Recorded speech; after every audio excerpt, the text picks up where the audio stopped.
Dans la peau d'un club de Ligue 1, le GFCA débute 2016 comme il a terminé 2015. Intenable depuis plusieurs semaines, les Gaziers tiennent tête à Monaco, l'un des favoris du championnat.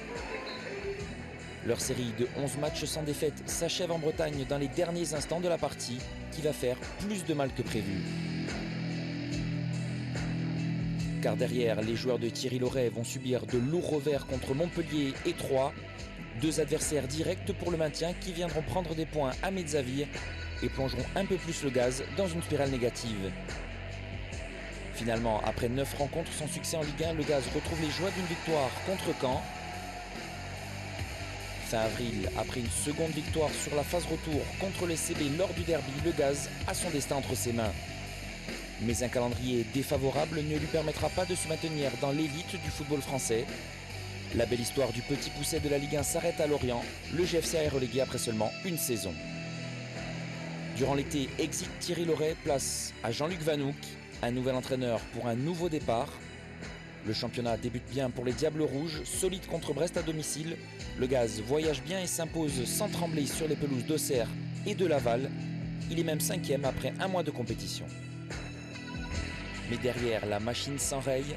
Défait à Reims pour la première fois de la saison, les Rouges et Bleus s'inclinent 15 jours plus tard à Medzavir contre Nîmes.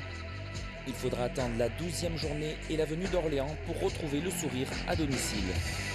Deux nouvelles défaites contre Clermont et Sochaux repoussent les Ajacciens dans la seconde partie de tableau. Mais le GFCA a des ressources, preuve en est son éclatante victoire sur la CA lors du derby sur le score sans appel de 4-1. Pour sa dernière sortie de l'année face à Lens, les Gaziers s'inclinent 2-1. Il boucle ainsi la phase aller en 13e position, à 8 points du podium. Relégable début 2016 en Ligue 2, la CA va réaliser une impressionnante série de 10 matchs sans défaite entre janvier et mars. Sous la neige et dans un froid polaire, les assistes décrochent leur seul succès à l'extérieur sur le terrain d'Évian-Tonon-Gaillard.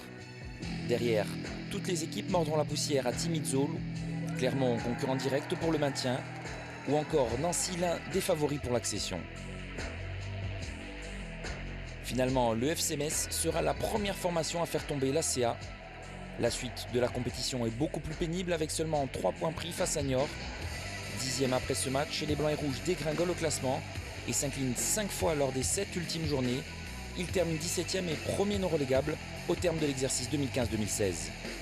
Irrégulier est le mot qui convient le mieux à la CA pour qualifier son début de saison 2016-2017. L'équipe alterne victoire à domicile et défaite à l'extérieur pendant plusieurs semaines. Même si les cadors de la Ligue 2 sont battus comme Reims ou encore Strasbourg, la CA n'arrive pas à enchaîner une série positive. Finalement, après un bon nul à Lens, la formation d'Olivier Pantalone y parvient à glaner 3 victoires et 3 nuls, toutes compétitions confondues. Malheureusement, le lourd revers lors du derby et les incidents entre supporters et forces de l'ordre viennent plomber la fin d'année. Lourdes Ribéry est exclu par les dirigeants et c'est avec une défaite contre Nîmes dans un stade quasiment vide que se conclut une année 2016 qui ne restera pas dans les annales du club ajaccien.